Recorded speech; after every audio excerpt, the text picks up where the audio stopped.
తాకట్లో ఉన్న మీ బంగారాన్ని విడిపించి ఆ రోజు ఆన్లైన్ రేటుకి కొంటాం. Sharma gold company. తెలంగాణలో అకాల వర్షాలు దంచుకొట్టాయి. ఉపరితల ఆవర్తన ప్రభావంతో హైదరాబాద్ సహా రాష్ట్రంలోని పలు ప్రాంతాల్లో వర్షం కురిసింది. శుక్రవారం సాయంత్రం నుంచి రాష్ట్రంలోని పలు జిల్లాల్లో భారీ వర్షాలు పడ్డాయి. భారీగా ఎండలు ఎక్కుతున్న వేళ కురిసిన కుండపోత వానలు పంటలను దెబ్బతీసి అన్నదాతకు తీవ్ర నష్టాన్ని కలిగించాయి. కొన్ని చోట్ల కురిసిన వడగండ్ల వానలు కడగండ్లను మిగిల్చాయి.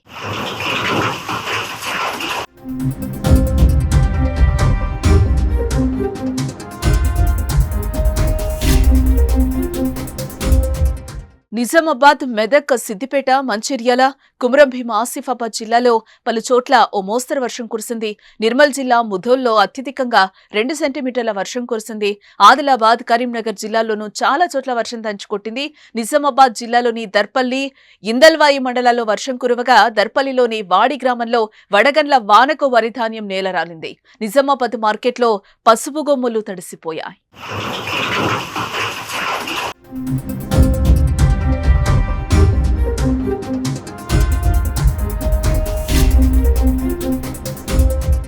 హైదరాబాద్, రంగారెడ్డి, మేడ్చల్, మల్కాజ్గిరి, సంగారెడ్డి, మహబూబ్ నగర్ జిల్లాల్లో ఉరుములు, మెరుపులు, గాలులతో కూడిన వర్షాలైతే పడ్డాయి. సిద్దిపేట జిల్లాలో కూడా ఈదురుగాళ్లతో కూడిన వడగళ్ల వాన కురవడంతో పంట నేలకు రాలింది. మెదక్ జిల్లాలో వర్షం బీభత్సం సృష్టించింది.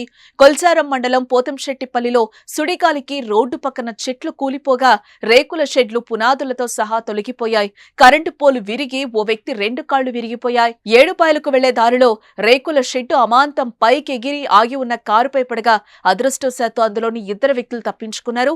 మెదక్, హైదరాబాద్ రోడ్డుపై అడ్డంగా చెట్టు పడ్డంతో ట్రాఫిక్ నిలిచిపోయింది.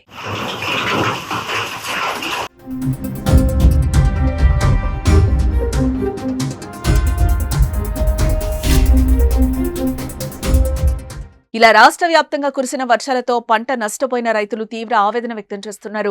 ఎక్కువగా వరి, మొక్కజొన్న, మిరప పంటలకు నష్టం వాటిల్లింది.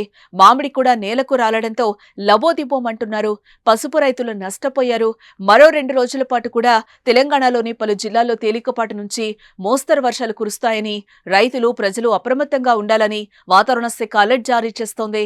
ఉమ్మడి కరీంనగర్, ఆదిలాబాద్, మెదక్, వరంగల్, హైదరాబాద్, మేడ్చల్ జిల్లాల్లో ఈ రోజు ఉరుములు, మెరుపులతో కూడిన మోస్తరు వర్షం కురిసే అవకాశం ఉందని, ఆ సమయంలో గంటకు 40 నుంచి 60 కిలోమీటర్ల వేగంతో గాలులు వీస్తాయని వాతావరణ శాఖ అధికారులు అంచనా వేస్తున్నారు.